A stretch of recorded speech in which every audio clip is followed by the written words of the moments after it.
Welcome to the greeting card class, and let's go over the supplies that we're going to use. So first, and this is also the supplies that come into the kit, but you don't need to have all of these supplies. You can make things up as you go. So this is the watercolor palette that comes in the kit. This is 36 watercolors from Michael's, actually. And you will notice that there's a great deal of colors here, and that's absolutely fantastic. But you don't need all of those colors. You can actually use a smaller palette with just as whatever. It doesn't really matter. The deal is that the more expensive the watercolor palette is, the less chalky it is, and the better it is to work with. So that's just, if you want more colors and you want to go cheaper, then this is a great palette for you. If you want to go more expensive with a little bit less colors, the potency of the actual watercolors is just a little bit better. So I enjoy these, but this is what's in your kit to bring the price down. So that is one thing. The other thing is that this is a greeting card class. So what kind of paper do we use? So this is the actual paper that's actually in your kit. It is from Strathmore, and it is for watercolor or creative card making. And it comes with an actual envelope for you and that kind of thing.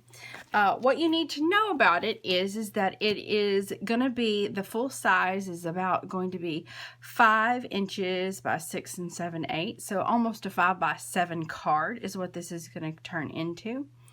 And it's 80-pound paper. So it has a little bit of give to it. So it's kind of like, so it also comes folded for you, pre-folded. So with that being said, that means that it is pre-folded. All you have to do is do this, and it gives you this nice clean edge. And so that is a benefit of actually having a card, like buying actual watercolor paper that is made for cards. And it comes with, of course, the envelope too. So this is what's actually in your kit. I do want you to know that you could make your own watercolor cards if you wanted to use watercolor paper. Notice that this paper is 140-pound paper, which means it's a much thicker, harder to deal with or fold than the actual Strathmore greeting card paper is. But all you need to do in order to do this is you take some paper.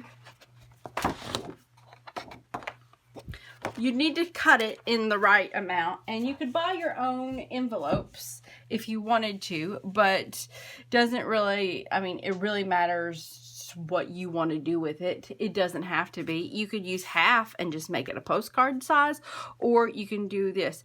Okay, so one of the best ways I know how to teach you to make an actual card with watercolor paper is that you basically need to measure out what size you want to have it, which we're just going to half this. So this is a 9 by 12.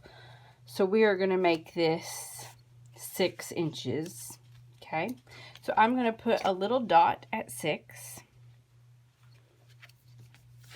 and put a little dot at the top here for 6. And then I'm going to take my ruler and go from dot to dot. Okay, now with this being said, I'm going to hold it down really good.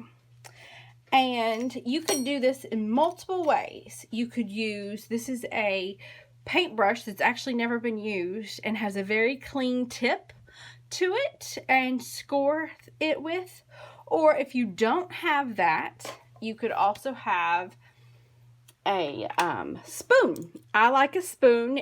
Spoon works just as well as anything else, but you need a spoon that's very, very thin, and it does have just a tiny bit of point to it. You know how some spoons are more rounded or whatever, so I like that.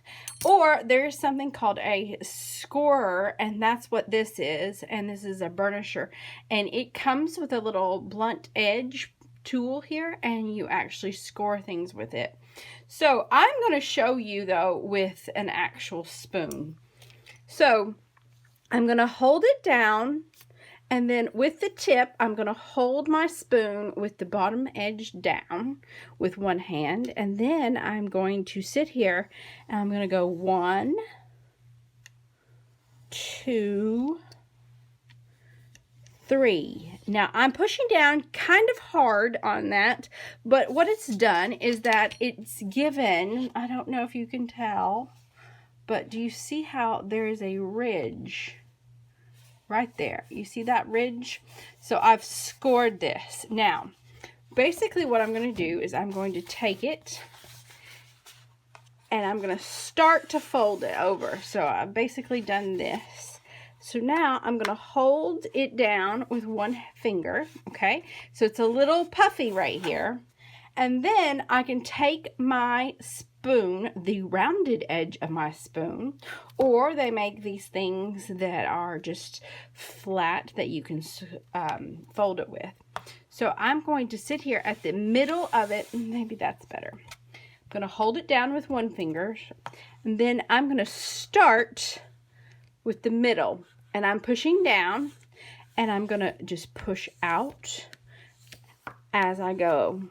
All right, and because I have scored it, it helps me make a beautiful fold right there along that edge. So now I have an actual nicely scored envelope, well, card, that kind of thing. So that's one way to do this if you wanted to do it.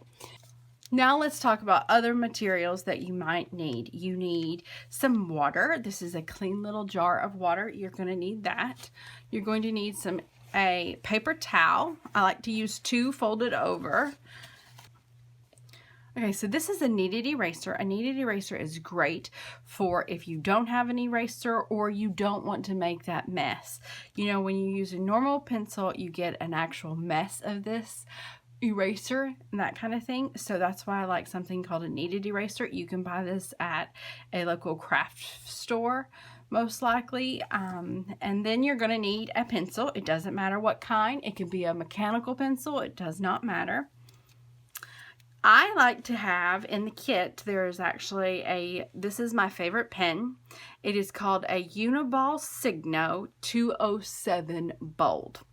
And it has a blunt tip to it and leaves a beautiful stroke. And one of the things that I love about this pen is that it dries permanent. So that means if I'm doing something with watercolor and I want to first put down ink like this, I can then go back over it with watercolor and it won't bleed all over the place. So that's one of my favorite things about this pen. I'm going to use 2 separate paintbrushes for this. This is called a Princeton Select Oval Mop. It's a 1/4 inch and it's kind of made with sable hair. It's nice and soft, but I love a 1/4 inch for pretty much anything that I do. I really love it. Works beautifully for a fatter stroke when you push it down, and it will work just as good as a line stroke if you put it on the edge. And just for those little baby details, I have a number 2 Princeton Select round brush. And you can buy these at Michael's. They do come in your kit. Sometimes you have to order them from Michael's, but they normally do have them. And this is just a round. It's a number 2, so it's very little. And it just depends on what you like. I will tell you that I love Princeton Selects. They're a cheaper brush, but they're a good brush, and it's easy to come by, so that's why I like to use them. And then, so these 2 brushes are what you're going to need.